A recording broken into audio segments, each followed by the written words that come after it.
Well, hello everyone, this is Sebastian. Welcome to Module 8, how to use teleclasses and webinars to attract more clients and generate more sales. And at the same time, I'm introducing to you my new webinar platform, which is the one that you see on the screen. And you can check all the free features out at easywebmeet.com. And I believe you will see a link under this video as well. On the left side, as you can see, you can choose to either have your webcam or you can have your picture, as you can see mine. And I made this picture on in PowerPoint actually. I just took a stock photo, that microphone on the air, that radio microphone, and I typed in my URL and I put a background picture, and then I saved it as a JPEG. So when you click Save As, under that there is another drop down and you can click Save as JPEG, and then I uploaded it here. Really simple. And here on the right side you can see the participants when you are on a live presentation, and when you just record a training webinar, you can close all these windows, and that's it. So I think for 20 bucks a year it's worth the investment, even if you just want to do training videos. That way you can upload your PowerPoint, which is again really easy. You just upload them here, browse, and I'm talking here, maybe you cannot see my mouse. Anyway, here on the top you see upload start /start PowerPoint presentation. That's when where you upload your PowerPoint presentation. Well, anyway, you can see probably I will put it on this page. I have a recording on how to use this webinar. So if you're interested, you can check it out.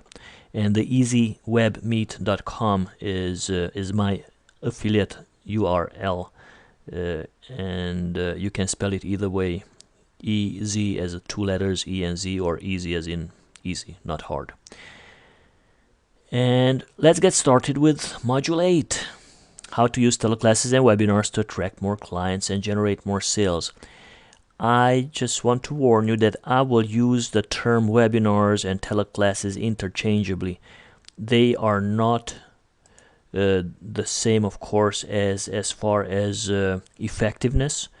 Teleclasses are great. I think webinars are about 30 times greater because it keeps the attendees glued to the screen. They are reading what it's on there. They are engaged by the graphics. If you use polls, I mean, whatever, they are engaged instead of listening to you and multitasking, washing dishes, or checking their emails. They are fully participating in your presentation. So I highly recommend webinars versus teleclasses. But if you want to do first teleclasses, that's your prerogative. So the key is to get started in one of them. But think about getting into webinars as soon as possible. And with this platform, you can get in extremely inexpensively, because even if you want a 100 person room, that's only about 15 bucks a month. 15 bucks a month. Or if you want a small room up to 20 people, then that's $20 a year. So can't beat that. There is a little bit of a learning curve, but I guess that's with any webinar platform, and they have a great customer service. It's chat, live chat, but it's live and it's right there. So when you ask a question, they will be with you in about a minute, sometimes instantly. Sometimes you have to wait a minute or two, but once you are with them, then they will help you through with whatever question you have. All right, so first of all, let's follow up on your assignment from last week. And we spent 2 weeks on product creation. So I hope you did your assignment and you have an outline of your product, and hopefully you already got started on it. And if not, then pause this video, do your assignment, and then come back to this. Watching the videos will not help you much. Will make you smarter probably, but if you don't take action, then the adage that knowledge is power is bull manure. Knowledge is not power. Applying knowledge, now that's power. So use this stuff. Don't just listen. So yeah, creating a product is extremely important. So if you have to just stop this video, stop it, and get back to your week 7 assignment. And if you're done with that, then let's move on. Why webinars? Why would you want to do webinars? Well, first of all, it's the #1 way to get people to know, like, and trust you. And you heard it a million times, and now you hear it for the millionth time, that people do business with people they like, know, and trust. Know, like, and trust. And public speaking is the #1 way to get people to know you, like you, and trust you, because they see you face to face. And webinars is the other #1 way to get people to know and like and trust you, because again, they can get to see you, and again, you have the option to let people see you live streaming. Personally, I think that's a little distracting, so I prefer having a picture up. But besides, some of us become self-conscious.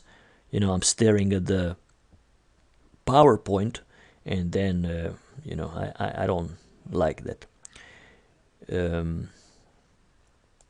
But anyway, so yeah, that's the first reason. It's also one of the most efficient ways to generating sales. If you do live events, and if you are a skilled, don't want to say salesperson, but if you are skilled in selling from the platform, that's a great way to do it. But through webinars, you have also the convenience that it's more cost effective. You don't have to travel. You don't have to rent a room. You don't have to dress up nicely. You can do it from your PJ, from your bedroom. And you don't need expensive equipment like when you do live events. You need your PowerPoint equipment. You need good lighting. You need the VA, the speakers, and all kind of stuff. You need to set up the table at the back of the room. So there's lots of commotion, lots of stuff that you need to put in place. But with webinars, you just need a laptop or a computer, a good microphone, and it helps if you have a product. That's why I said, get your stuff together and make that product happen. And if you have one, hey, then create another one. If you have already a few great products, then don't worry about it. But if you don't have a product, then make sure that you create one, and then the next one, and then the next one. And I will create a product creation webinar, because I think it's just so important, and I realize that in 2 modules I cannot help you as much as I could in a 90-day program, where I can actually help you put your product together. All right. You can get exposure to hundreds or thousands of individuals in a short time. Now, in the beginning, you will have probably 3 people or 15 people on your webinar, but that's great, and sometimes you will have nobody, and you will still present your webinar as if there were 100 people, because you will use that recording for a bunch of other purposes. You can repurpose your recording. You can create YouTube videos and all kinds of stuff. We'll talk about this a little later. But what I'm saying is that don't get discouraged if you have few people or no people on your first webinars. Still, do your best and present it as if you were in front of 100 people. Or actually present it as if you were in front of one person. Always imagine that you're talking to one person, not that kind of reduces your fear of public speaking, at least for some people who have fear of public speaking. Imagine that you're talking to one person. Speak to your ideal client. You know what their challenges are. You know what their problems are. You know what their desires are. So talk to them in person, personally, to one person, and then everybody will feel like you're talking to them. Don't think that you're talking to 100 or 1,000 people. Talk to one person. And again, as I said, you can repurpose your webinar recording into articles, membership modules, YouTube videos. One webinar can be chopped up into small YouTube videos, which helps you get positioned as an expert in your field, in your niche. Also, it can create you some advertising revenue. So there's lots of things you can do with the webinar recording. You can also have it transcribed. You can create blog posts. You can create, again, articles of that. You can create chapters for your book. So, keep that in mind. And there are countless more hot reasons for why you should use webinars. So really, the benefits of putting on webinars are numerous. And one of them that I didn't post in here is that it will position you as an expert in your field. So the more webinars you do, you are increasing your followership. There's another benefit, and set you up as an expert to your followers. All right, let's check out the 7 steps to a successful webinar, on how to put together a successful webinar. First of all, you need to do some research. Find out exactly what are some major challenges of your target market around the topic that you have chosen.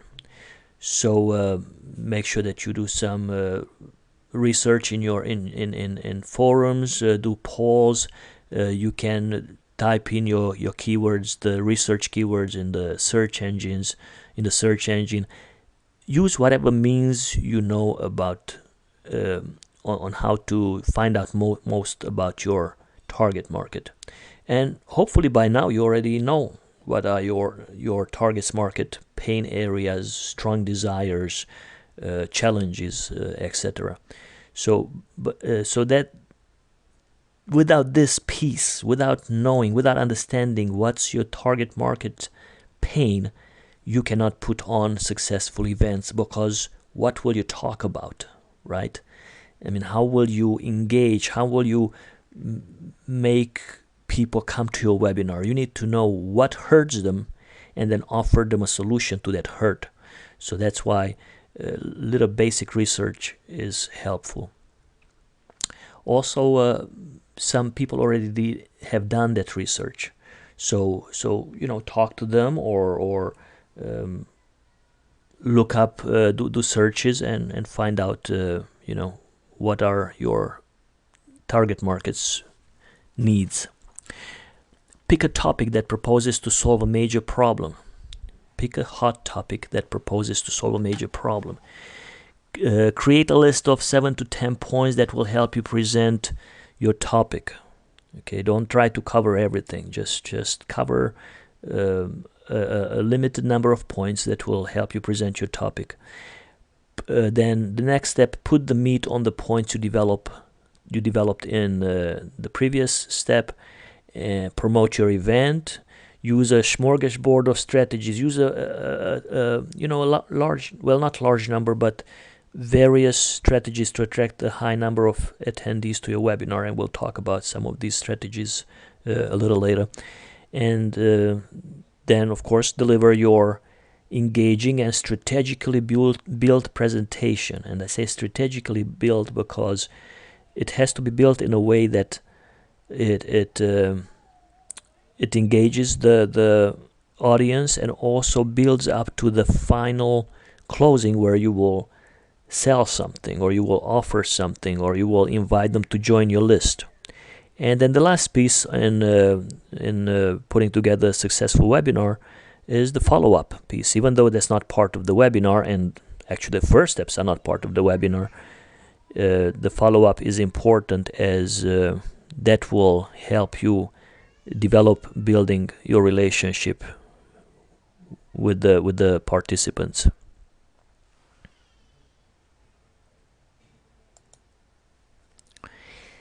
So let's talk a little bit about the first part, the research. So again, you Try to find out what are some major challenges, pain areas, or strong desires of your target market around the topic you've chosen to present.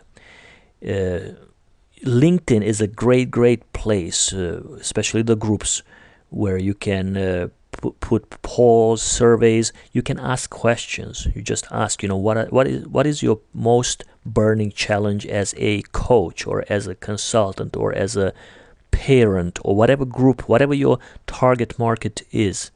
You join those groups, and I highly recommend to join as many as possible. And you will not be active in all of them, but when you do your research, it's very useful. You can just go in there, post in your question, and then hopefully you'll get lots of answers. I highly suggest to try to offer a reward, like a bonus. Like, for example, if your niche is parenting, then, and maybe it's for toddlers, then you put up a ebook that, for example, you say as a reward for filling out my survey or for answering my question or for answering my poll, you will get to download my free ebook on how to help your toddler sleep throughout the night in 7 days. Something like that, something that you know that they would really need, or how to potty train your toddler in 14 days. Whatever it is, but make it something that they perceive as valuable, so they want to get it and they will answer your question or your poll or whatever. Use Facebook, you'll use your email list, JV partners list. So if you have any friends or acquaintances, ask them to put up your polling question, your research question up to their list. And they don't even need to know that the question comes from you. You are just interested in the results. So I think that's a very powerful strategy, because you can get thousands and thousands or tens of thousands of results that way. Step 2, pick a hot topic. And it has to be a hot topic, otherwise why the heck would somebody invest their time to come to your presentation? After all, let's face it, we are bombarded left and right with webinar, like upcoming webinars. Every day I have about 5 in my email inbox, and it's hard to not sign up for all of them. So if you want people to sign up for yours, then for your webinar, then you better have a hot topic, because otherwise they will not sign up. So make sure that you pick a topic that proposes to solve a major problem. That's why it's so important to do step 1, to understand what's your target market's problems. So you did your research, and now ask yourselves the following question. Questions, plural. Is their need immediate? Is there a sense of urgency? Right? Because maybe it's a major problem, but maybe it's not urgent. What could that be? For example, somebody's in debt, deeply in debt, but it's not so urgent for them to get out of it, because whatever, they can pay the payments and they just don't care. So they have a major problem. They are maybe 200,000 in debts, or whatever, 500,000 or 20,000, it doesn't matter. But it's for some people it's not urgent to get out of it. So if it's not urgent, then they might not want to join your webinar. Is the need immediate? Is there a sense of urgency? For example, if a toddler doesn't sleep through the night, then the parents cannot sleep through the night. So there's a sense of urgency. If somebody's relationship with their spouse is bad, or they're about to get divorced and they want to stop that divorce, then and you do a webinar on those topics, now there's a sense of urgency.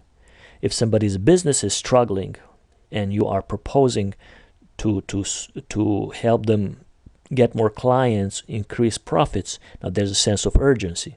So make sure that you pick something where there's an immediate need and there's a sense of urgency. Is it important and crucial to be solved, or else, like I gave you in the previous example, or else you cannot sleep because your toddler keeps you up, or else you go bankrupt because your business struggles and you have to go back working at McDonald's or whatever in a corporate environment that you left and you don't want to go back.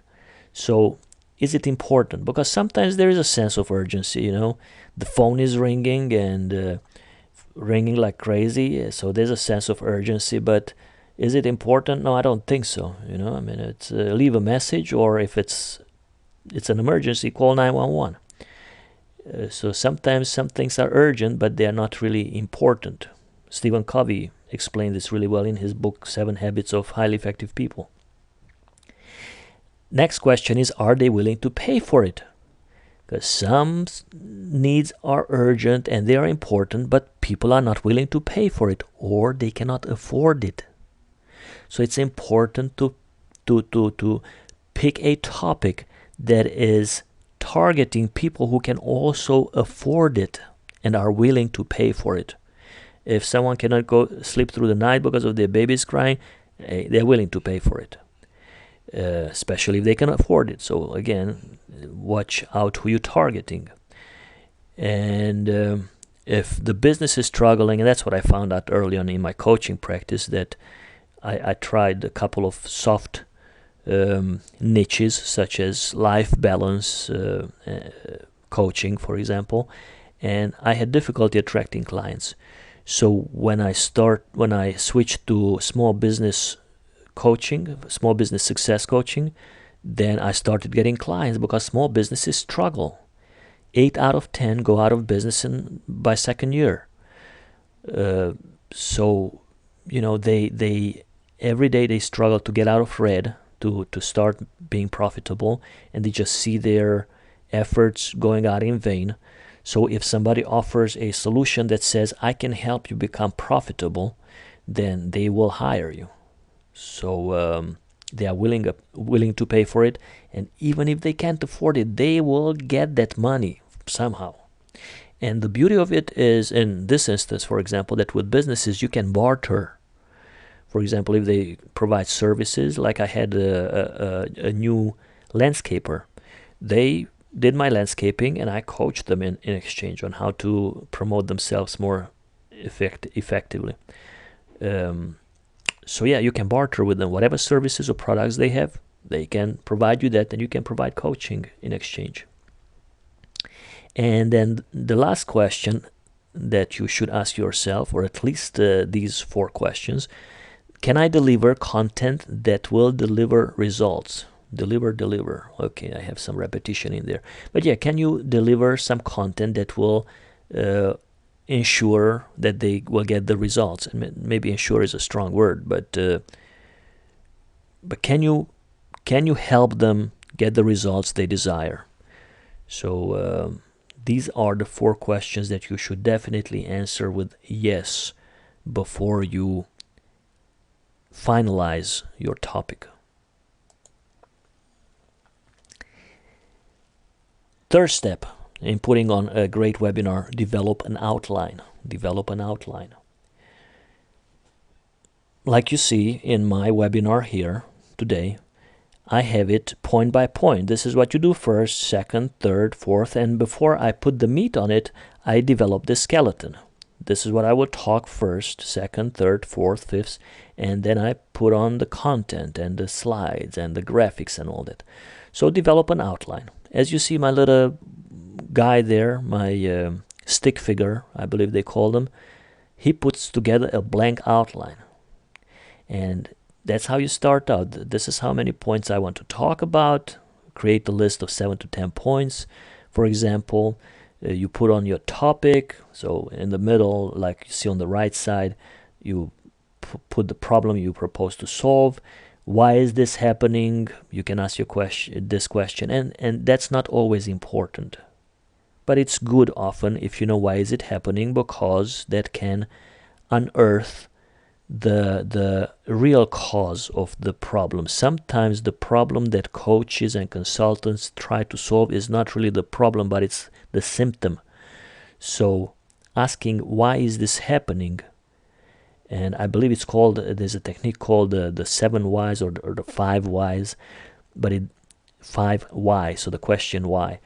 And you ask it 5 times, but it doesn't have to be 5 times, it can be 15 times. You say, why is this happening? And then you have an answer. For example, I'm not making enough profits. Why is this happening? Because I'm not promoting myself properly. Why is this happening? Because I'm overwhelmed and I have too much going on and I just don't have the time to promote myself properly. Why is this happening? Because I'm disorganized. Why is this happening? Well, I don't know. Okay, so now there's the real problem. You are disorganized and you don't know why you are disorganized. So first we have to get that out of the way and get you organized, and then you can start promoting your business, and then you can get more clients, you can generate more profits. So remember, jot this down, tattoo it on your forehead, the 5 why technique, because that's how you really unearth the real problem, and then you can try to address that and come up with solutions. Now, what will happen if I don't address this, right? And this is a great technique. I learned it from Anthony Robbins about 15 years ago. He made you visualize what will happen if I don't accomplish what I'm trying to accomplish. And he made you visualize and imagine it and all that, like go down 15 years down the road, 10 years, 20 years, whatever, I forgot, but he made you visualize all these stages in life, like how will your life look if you don't accomplish this goal. So I think that's a really great way to let your participant feel the pain, like what will happen if they don't accomplish this. And then let them also visualize or go through mentally what will happen if they will accomplish this, right? And then what can I do about it? Then you present solutions, step 1, and then step 2, and so on and so forth. So yeah, do an outline, and then that's your step 3. And then in step 4, you put the meat on the points you developed in the previous step. You develop your content. So again, why is this problem happening, right? And then the consequences if I don't take action.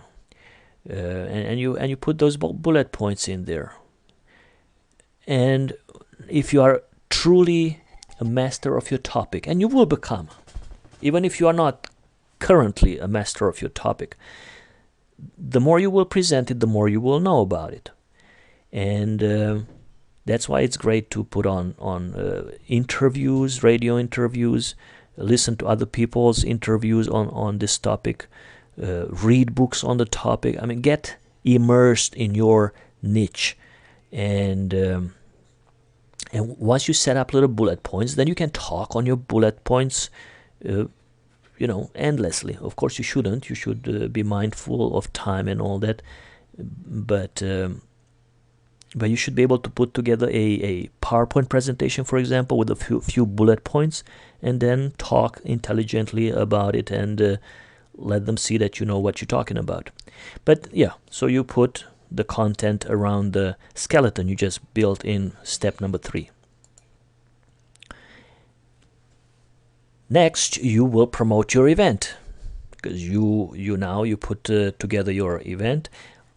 Well, hold on. So I said you put the meat on the skeleton, and that's cool. So point 4B would be to create a PowerPoint presentation, right? And so you can present it in your webinar, and then you promote your event.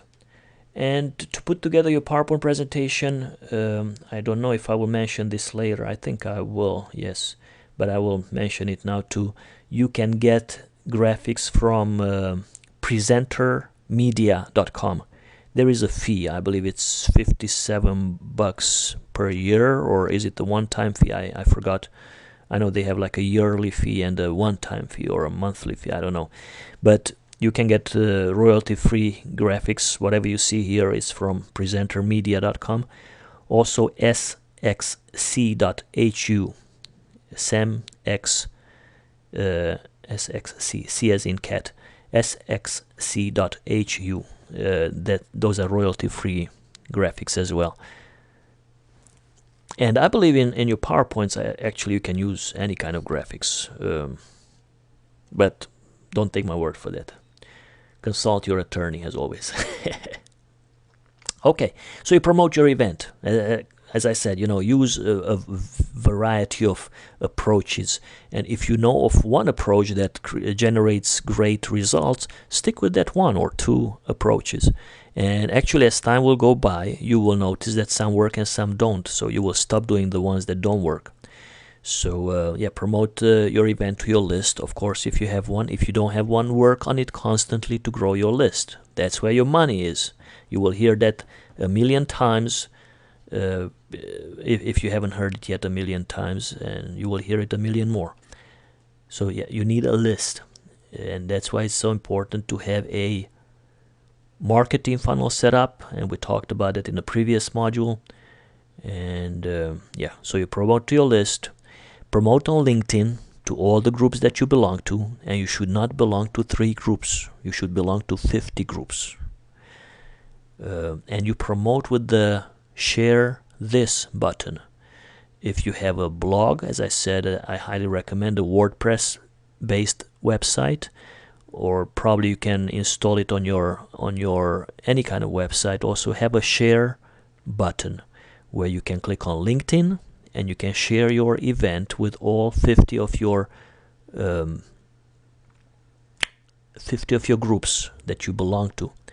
And don't feel like you are intruding because you are proposing to solve a problem that group has. You join the groups where your ideal target market hangs out, ideal client hangs out. They join those groups to learn how to address certain problems. So if it's a parenting group, they want to know how to have their baby sleep through the night. So you should just post your event to groups that are relevant. You wouldn't put a parenting webinar to a leadership group. Okay, so you have to be careful because you will be banned if you post it to non-relevant groups. And some groups don't allow self-promotion, and it's not your fault. It's just that's how some group managers set it up, that they post stuff. You will go to some groups and you will see that only the group manager is posting stuff, and you are allowed only to comment. I belong only to 1 or 2 such groups because they deliver great content, and I don't promote my stuff to those groups. So anyway, you'll figure it out the more you do it, where you can post and where you cannot. In most groups you can post, and they are welcome. They want solutions. Twitter, of course, Facebook, your fan page. I still have to figure out how to capitalize on my fan page. I guess you need to have an opt-in on your landing page, and then to hit you invite them to opt in to get some cool freebies, and then you can always let them know when you post something new on your fan page. And well, that's another list building strategy, but otherwise I just don't see the fan page being effective, because research shows that about 95%, and probably it's more than 95%, of the individuals who hit your like button never return to your fan page. And I'm here to attest to that, because I'm a fan to about 100 pages, and most of them I've never been back. I want to go back, but I don't have the time, and I don't remember what I'm a fan of. Nor am I willing to spend hours on Facebook. Again, your JV partners, those are always they worth gold. So let them promote your events. So as you can see on my chart, it's I plan it out, like what do I do on Monday, on Tuesday, on Wednesday, on Thursday. So like 2 weeks prior to your event, you should be promoting your event and have a schedule for it.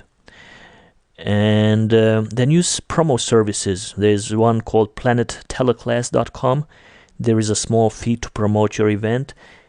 Most of the most of the people who are signed up for that service, I believe, are coaches.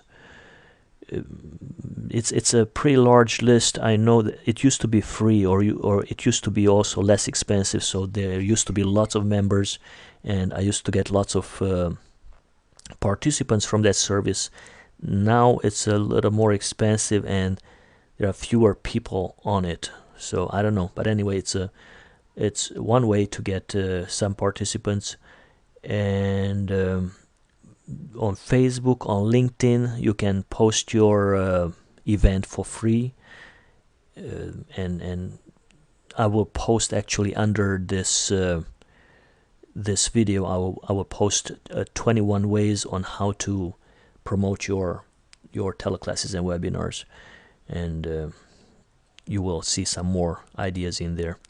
And of course, paid promotions like pay-per-click and Facebook ads, LinkedIn ads. They are always effective, but you have to play with it. You have to watch if I invite, and you have to be skilled to do that. So be careful with that. Even in the early stages, if you have some money to burn, they are great for list building. For example, if you have a class, if you have a webinar on parenting, on how to help your baby sleep through the night and potty train them, whatever, and you put up an ad, lots of people will click on that ad and will sign up for your webinar. And you set it up that way that, of course, they will join your opt-in list. They will share their name and email, and you will be able to stay in touch with them for future webinars. So you have that one-time investment in the advertisement, in the paid ad, and then you will be able to stay in touch with those people for years to come. So yeah, the next step in putting together a great webinar is, of course, delivering your webinar. And here we cover 8 elements of a strategically built presentation. First of all, okay, I need to take a break.